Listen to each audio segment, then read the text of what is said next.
তুমি আমাকে অনুমতি দেবে তোমার ছেলেকে নিয়ে আসতে? মা, তুমি ড্রাইভার এনেছো? আমি 10 মিনিটে রেডি হয়ে আসছি। মলয় এসছে সঙ্গে। এসছে তো? Very good. তাহলে আমি মলয়দাকে নিয়ে লাজু গ্রামে যাব, ওর বাড়িতে। ওখানে না ফিজিক্যালি প্রেজেন্ট থেকে আমাকে সিচুয়েশনটা সামাল দিতে হবে। কিন্তু তুই আলাদা করে ও বাড়িতে যাবি, এ বাড়ির লোক কি ভাববে সেটা ভেবে দেখেছিস? তোকে একা ওখানে যেতে দেবে? হ্যাঁ দেবে। এই তো কিছুক্ষণ আগে জেঠিমুনি এসে আমাকে 4টে কথা শুনিয়ে গেল যে আমি নাকি অনুভবের কথা ভাবি না, অনুভবের প্রতি আমার কোনো কেয়ার নেই, কোনো চিন্তা নেই। আমার যাওয়াটা প্লাস পয়েন্ট দেবে আমাকে। আমাকে যদি দেখে যে আমি যাচ্ছি, অনুভবের জন্য চিন্তা করছি, সেটা দেখে ওদের ভালোই লাগবে, ওরা আরো বিগলিত হয়ে যাবে।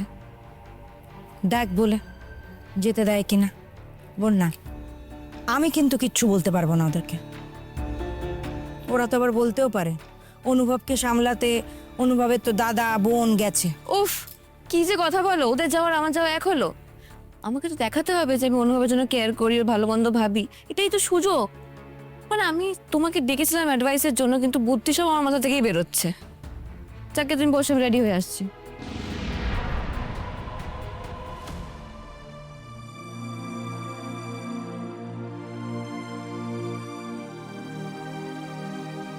সব আমার জন্য, আমি সব কিছুর জন্য দায়ী।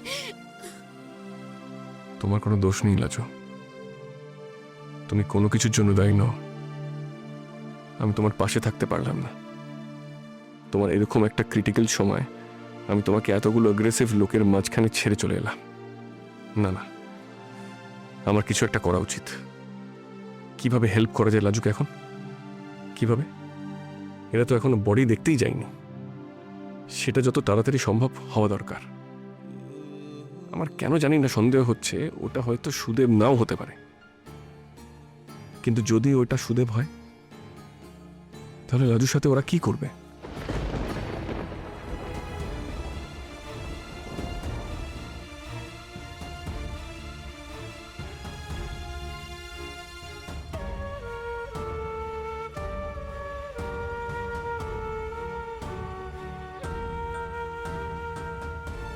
কার নাম্বার খুঁজছিস? কাকে ফোন করবি? তোর কাছে অনির্বাণের নাম্বার আছে? অনির্বাণ মানে? কোন অনির্বাণ? আরে আমাদের জলপাইগুড়ি মাসির ছেলে, এখন এই ডিস্ট্রিক্ট ওর এসপি। ও হ্যাঁ, ওর নাম্বার আমার কাছে আছে। তোকে ফোন করে কি করবি? পুলিশ তো ওখানে গেছে ছোটদা ভাই। সিচুয়েশন যা হ্যান্ডেল করার তারাই করবে। এখানে অনির্বাণ দাকে ইনভলভ করার কি দরকার? হ্যাঁ আছে। দাদা ভাই, তুই গাড়িটা থামিয়ে নাম্বারটা আমাকে দে। দেখ কৃষ্ণ, অনেক কষ্ট করে ওই মবের মধ্যে থেকে তোকে বের করে আনা হয়েছে। আমরা চাইছি তুই এই মুহূর্তে আর এসবের মধ্যে থাকিস না। এক্স্যাক্টলি। ছোট ভাই দেখ, এখন কিছু করতে যাস না, যা হওয়ার হচ্ছে হোক। তুই ওখান থেকে চলে এসেছিস, ওরা হয়তো ঠান্ডাও হয়ে গেছে। আমি আর ওয়েট করতে পারবো না। কিছু বিশ্বাস নেই ওদের। ওরা লাজুকে শেষ করে দিতে পারে। যা করতে হলে এক্ষুনি করতে হবে। আরে কি মুশকিল, সেই জন্য তো পুলিশ রাখা হয়েছে। আমরা কি লাজুকে অসহায় অবস্থায় ফেলে রেখে এসেছি নাকি? আশ্চর্য। দেখ কৃষ্ণ, যা হলো ওখানে, আমরা চাইছি তুই এই মুহূর্তে আর এইসবের মধ্যে থাকিস না, এইসব বিষয়ে থাকিস না তুই। কাম অন, কার ব্যাপারে না থাকার কথা বলছিস তোরা? লাজুর লাজুর ব্যাপারে আমি আর থাকবো না, সেটা হতে পারে না। আমি থাকবো, আমাকে থাকতে হবে। আমি এইভাবে লাজুকে একা একা হস্টাইল লোকেদের মাঝখানে ছেড়ে যেতে পারি না। আচ্ছা, আমি তো তোকে কিছু করতে বলছি না। আমি শুধু তোকে বলছি নাম্বারটা আমাকে দে, যা করার আমি করব।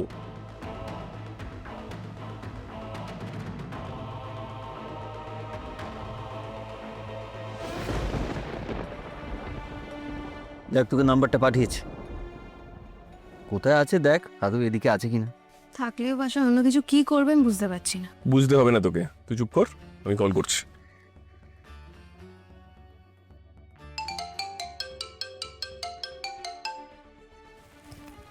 হ্যালো।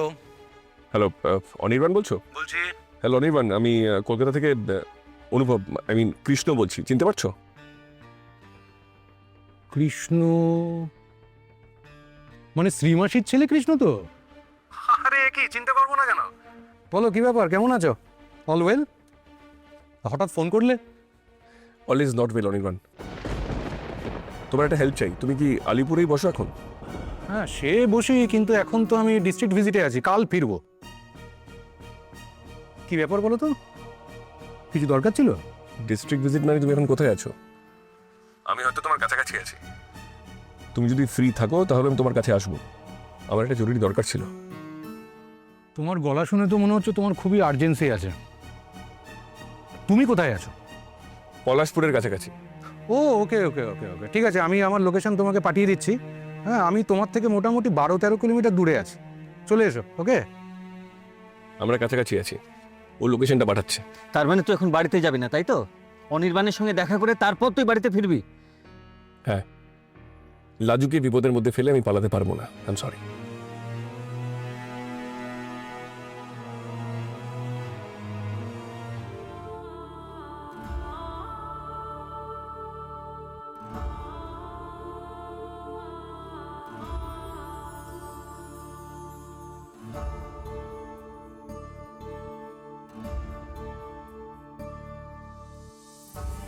দীপা দিদি, দাদা কি গেছে ওকে আনতে? না আমার ছোট বউকে কেউ চায়নি।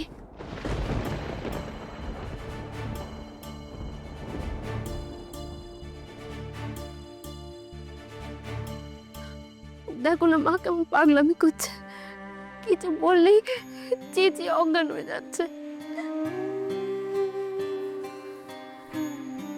দীপা দিদি, কাউকে তো যেতে হবে, তাই না?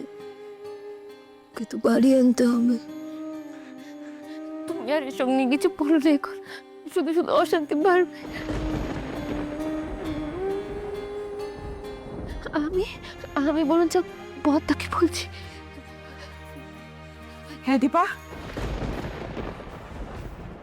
কি বলছো? হ্যাঁ, কি বলছো সর্বনেশী?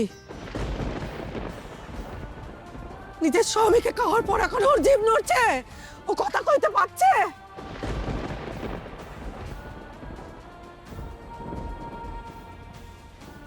কেন ও কেন বললো না? ট্রেনের তলায় গলা দিয়েও বলতে পারলো না?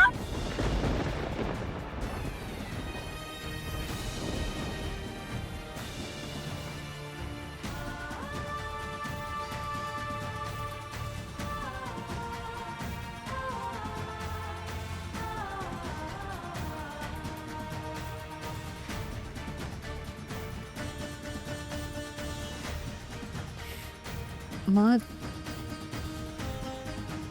তুমি আমাকে অনুমতি দেবে তোমার ছেলেকে নিয়ে আসতে?